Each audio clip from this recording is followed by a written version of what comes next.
We have a pretty big topic today, um, a very deep and profound topic that can sometimes be a little bit unsettling for people.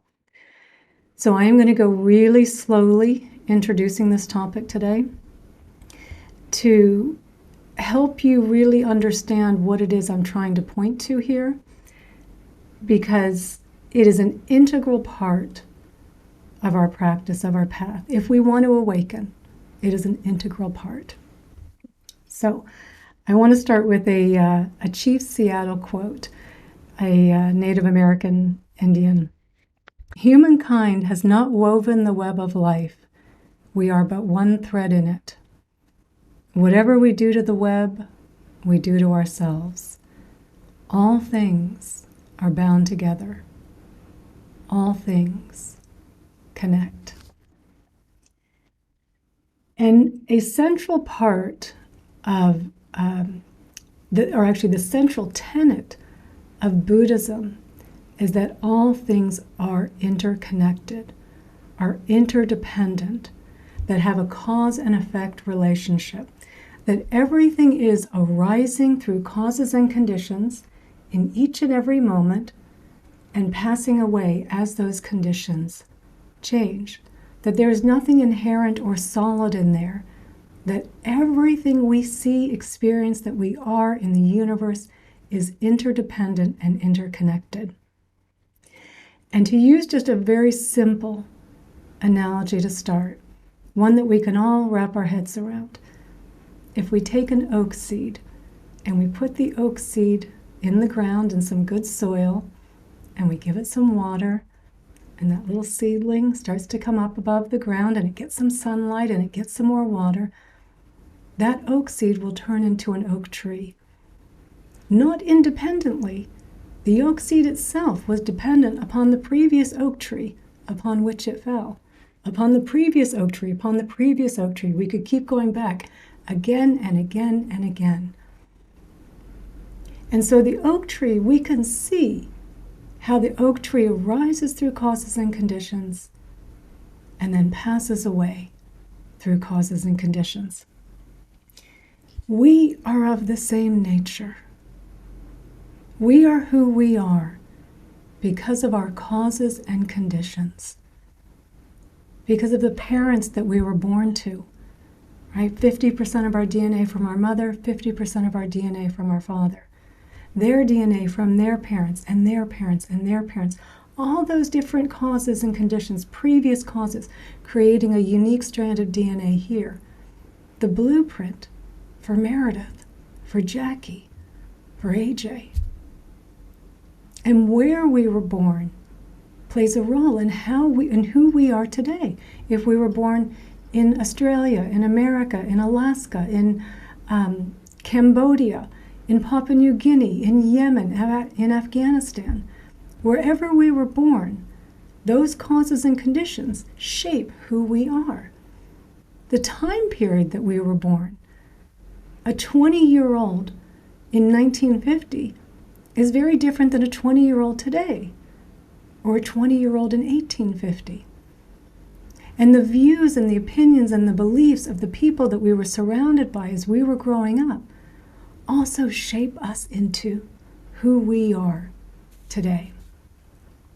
And if we look back on our lives, if you were to create a timeline of your life and you looked back on it, you could see how one small change and it would have been a completely different life.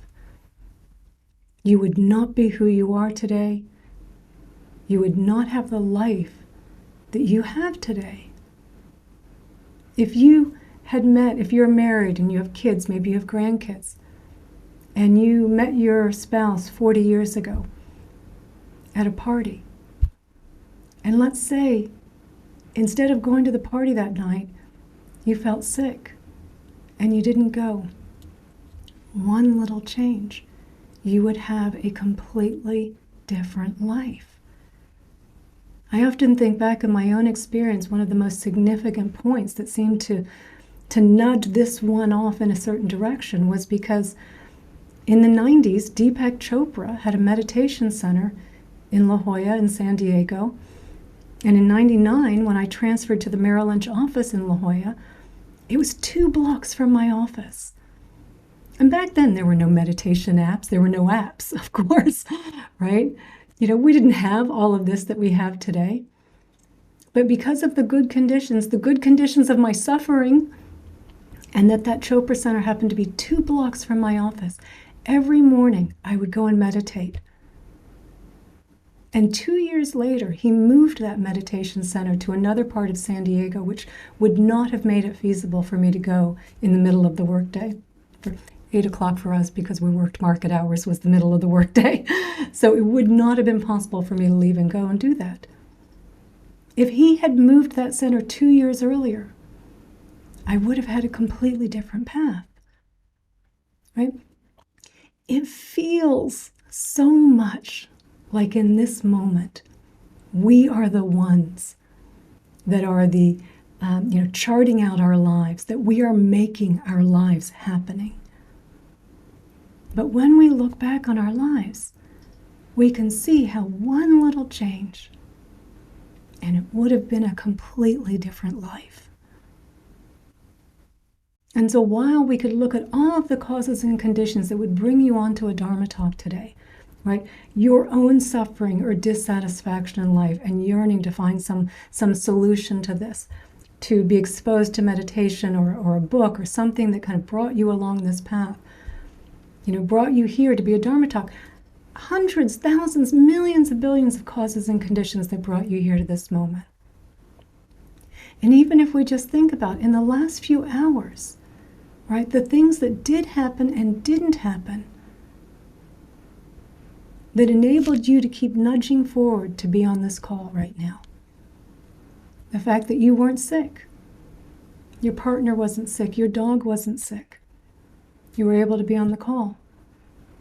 The fact that you didn't get a phone call from someone 20 minutes ago that said, I really need you right now. I'm going through something really difficult. Right? That the internet is working. Last week on my Sunday morning call, Jackie was on it. I lost the internet, right? So that the internet is working for us. That Zoom is working for us. Right? And we accept, we go, well, I don't have control over whether I get sick or not. I don't have control over whether someone calls me and needs my help, or I don't have control over the internet. We readily accept all that. But I wanted to be on the call. Oh, I wanted it. That was the part of me that was controlling this. But you no more control your wants, your likes, or your dislikes than you control the weather, or the internet, or whether you are sick or not. I like Diet Coke. I don't like Diet Pepsi.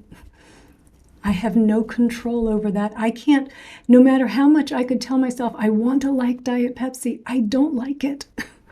I can't want to like Diet Pepsi. I don't have a choice in that. You don't have a choice in whether you like to be on Dharma talks or not. Just as the people don't have a choice that don't like to be on Dharma talks. It's their causes and conditions, right? We don't determine our likes, what we like and what we don't like. So what I'm talking about here is that we do not have free will. That free will is an illusion. And when we hear the quotes from Chief Seattle and the other great masters that talk about how we're all interconnected and we're all part of this great web, this giant tapestry, and we love it. We lap it up. We love it. Yes, I want to be connected to everything. But then we still kind of hold our hands behind our back and go, but this little part of me is making decisions. It's independent of all of this. We still want to hold on to that little part of us that is not interdependent and interconnected. And this is where it gets a little scary for people, because I'm kind of threatening your very existence of who you think you are, the you that is the captain of your life. And we want so much to believe the teachings that that little separate self, that ego, that insufferable little voice that is always carrying on is not me. And yet we still hang on to this idea, but no, there is a little separate me over here that's making decisions. And we can't hold the two things. They're both, in fact, the same thing. It is the separate self, just disguised as the one in control, as the one making decisions. And why it feels scary is, of course, because you think you are something. And I'm not telling you you are nothing. You're all there. I can see you clearly. I am here. What I'm saying is you do not exist the way you think you exist. You are not nothing, right? You are no thing. You are not a thing. You are a process that is arising each and every moment through millions and billions and trillions of causes and conditions, things that are happening and are not happening, that keep nudging you a little bit forward. But we fall back on the only evidence we have that says, but it feels like I'm doing this. Just like it felt like for thousands of years, scientists, astronomers, humans believed the earth was the center of the universe. Because it feels like I'm looking out at everything and we are the center. It feels like the sun is revolving around the earth. It rises and it goes down. It must be revolving around the earth. And because of this false assumption that scientists had for a long time, their calculations weren't working. They had a false assumption. And it is the same in spirituality. We hold on to a false assumption. We want to believe we're not the separate self. We want to believe we're not the ego. But we still hold on to this false assumption that there is something acting independent, inherently independent, that is separate from all of this. And as long as we think there is something here, we cannot see what is really going on. We're not even looking for it because we're so zeroed in on that something. And so when we look to see what's really going on, we notice when we're really looking, there is hearing. There's no hearer. There is thinking. There's no thinker. There is doing. There's no doer. And we're all okay with that to some degree. But then we can make this next leap. There is decision-making happening, choicing happening, brain processes happening, but there is not a decision maker. There is no one thing making the choice. And so as long as we hold on to this belief that we are independent and separate, we will be lost in the illusion. We will not come out of the illusion. You can't say to yourself, I don't believe in the separate self, I don't believe in the ego, and yet I do believe over here, I am independent. There is something over here making a decision, something separate from all of this. It's the same thing. It's just the ego again, because it's thought claiming after something's happened, thought claiming responsibility. It's the same thing. And the implications for understanding this, for knowing this to be true, are astounding. Because we can finally accept who we are. You wouldn't be anyone else. You could not be anyone else based on all of the causes and conditions of your life. And we spend so much of our lives wishing we had done something differently, wishing we had turned out somehow differently. You wouldn't have done anything differently. We imagine, because we think there was free will, I could have made a different choice. No, you could not. Because all of the causes and conditions that nudged you in one direction versus another proved that. Now, of course, we can look back in hindsight and say, well, now with new information, a new cause, I would have done something differently, but not then. And now that's a new cause for the future. A similar situation arises, you probably do act differently based on new information. But there is no room for regret anymore. You wouldn't have done anything differently.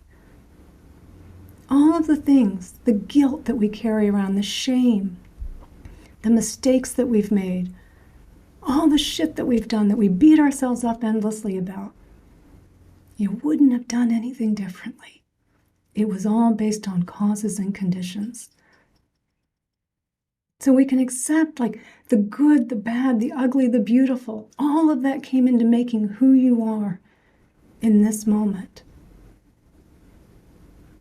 And if you could not be anyone other than who you are based on causes and conditions, then neither can anyone else. So when we take things personally, when someone's unkind to us, it's not personal at all. It's causes and conditions. I'm not suggesting that people don't have consequences for their actions. We absolutely have consequences for our actions, right? The law of karma, of course. You break the law and you get caught, you're going to pay a price for that.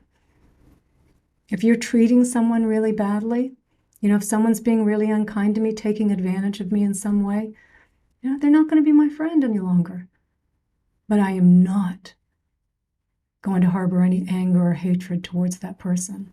In fact, just the opposite, because it's not personal. Like we say to ourselves, and I love that book, The Four Agreements from Don Miguel Ruiz, where one of the agreements is, don't take things personally. And again, we all go, yeah, wouldn't that feel great to not take things personally anymore?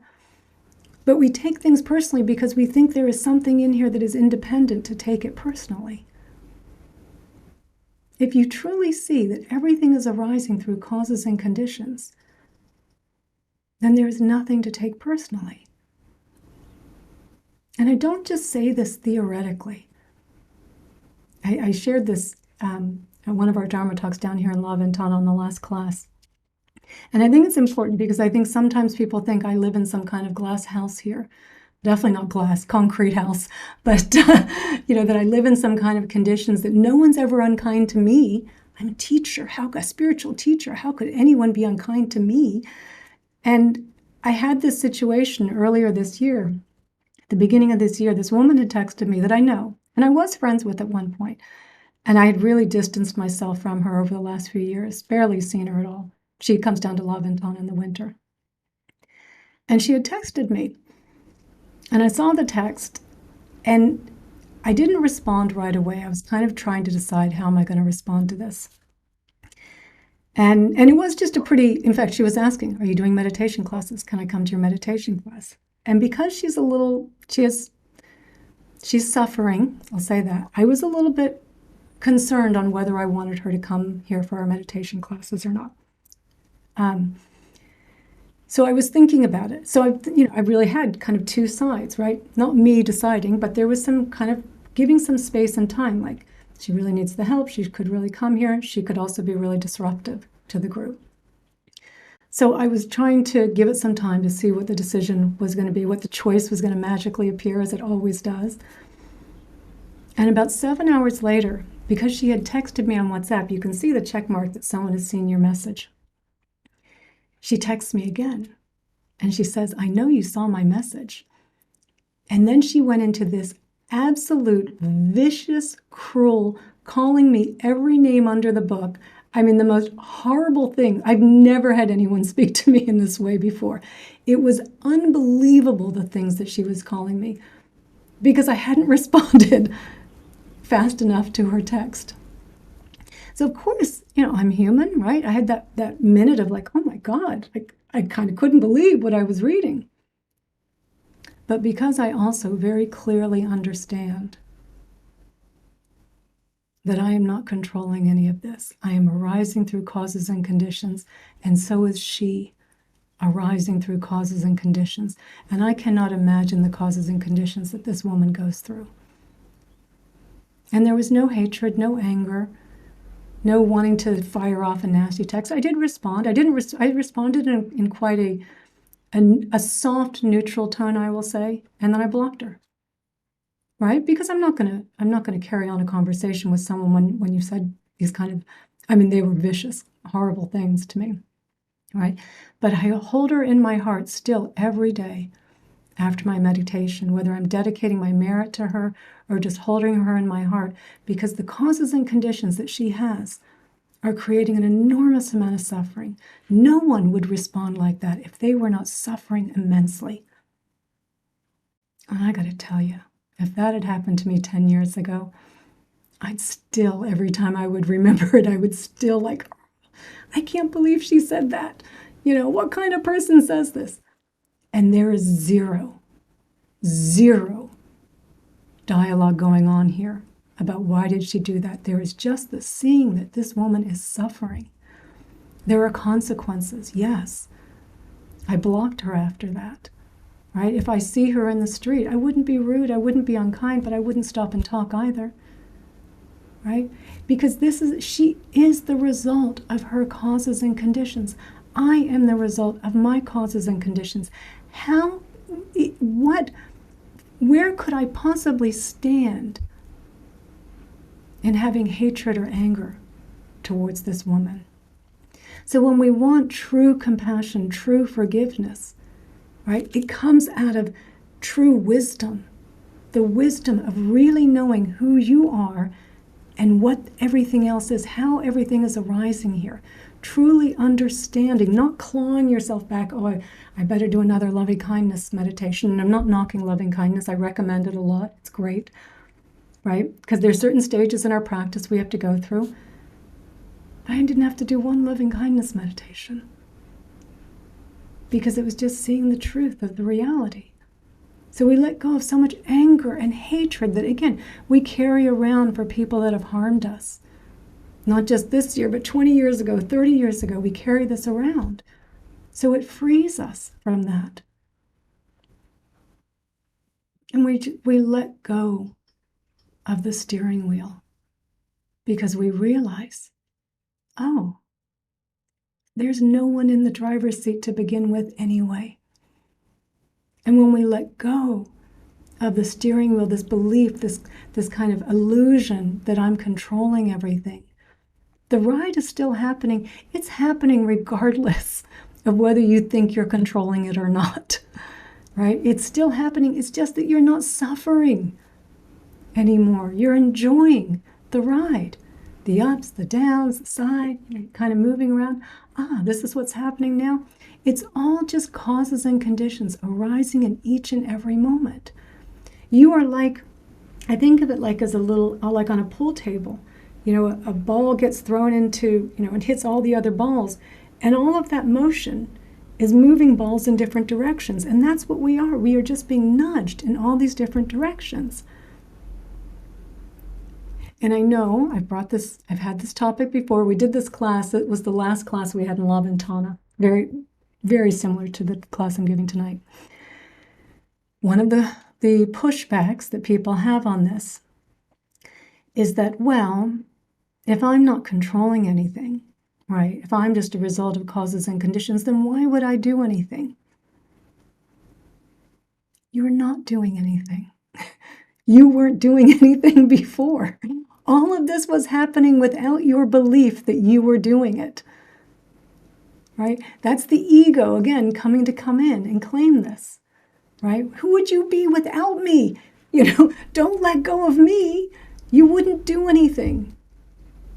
But you, an individual independent of everything else, doesn't exist. The you that is the parts, all of the parts and the causes and conditions arising in each moment is arising based on a million, billion, trillion different causes and conditions. It's still going to happen. The likes that you have, you're still going to like. The dislikes that you have, you're still going to dislike. It's not that it fundamentally changes who you are. I liked Diet Coke 10 years ago. I still like Diet Coke today. Will I still like it in 10 more years? I don't know, because I'm not controlling any of that. And that is the point, to let go and to recognize you weren't controlling this anyway. You are not going to, you're not going to turn into some little blob and not do anything. It's just that you're not going to suffer anymore. That's the difference. All this controlling that we think we've been doing, all this manipulating in our thoughts, I'm going to make this happen over there, and that's going to happen over there, and then this happens, and I'll say this, and they'll say that, right? We weren't making any of this happen, right? We're just driving ourselves crazy, and we're staying trapped in the illusion. It's not that we don't exist. We just don't exist the way we think we do. And as Alan Watts says, and I'll paraphrase this quote, in waking up to who you are, you have to recognize what you are not, or you have to let go of what you are not. And we come to spirituality because we want to let go. We are tired of the suffering. It's why we come on talks like this. But that we still, get almost like kind of like one hand behind our back, fingers crossed. I still just want to hold on to this thing over here. And as long as you hold on to that, this belief that you are there is a part of you that is separate and independent, that is making the decisions, then you are still lost in the illusion. And so I would suggest one thing, first of all, write out your timeline. Go, sketch it out. Write some of the big movements, moving houses, changing jobs, meeting someone significant. Write them all out, and then go back and look at it. Spend some time with it. Wow, what if that hadn't happened? Would have been a completely different timeline. If this hadn't happened, a completely different timeline. Right? Really examine it. Look at this. And then as you go about your day, notice how when you get somewhere, and then think, how did I get here? Well, there was a thought to go to the store. Well, let's see. Do I control my thoughts either? No, right? None of us knows what our next thought is going to be. I don't know what the next words are that are going to come out of this mouth. I have a general outline for the talk, right? But I don't know what the next words are. None of us knows what our next thought is going to be. So there was a thought to go to the store based on some causes and conditions of a remembering you're using, something in the kitchen. You used the last bit of olive oil, that cause and condition. Let's go to the market because I also need to do this. And then as you get there, just again, keep thinking back to all of the things that got you there, right? Or as you're in your house and you're just putzing around, it's a normal kind of day, there's not much going on. And then you find yourself sitting on your yoga mat doing yoga. How did I get here? What was the causes and conditions that brought me here? Oh, maybe I had a little ache in my back. I didn't have a class to teach. I had some free time. Look at all of the causes and conditions of how you are ending up where you are ending up. Because if you don't see this, then you are still in the illusion. And we are here because you don't want to be in the illusion anymore. And we kind of have it a little bit. It's interesting with spiritual teachings. We start with talking about our attachments, and you've got to let go, and you've got to surrender, and everything's impermanent, and you're grasping at rainbows, right? And we have to start there. I couldn't teach this as a beginner class, right? Wouldn't make any sense to anyone. But then we get to the point where you see, oh, there is actually nothing grasping. It's not just that the things that I'm grasping at are impermanent and not inherently existing. There is nothing grasping. And that is when you truly let go. When you truly surrender, because you recognize There is nothing here inherent, solid, independent, grasping. It is just causes and conditions arising in each moment and passing away in each moment. You are not nothing.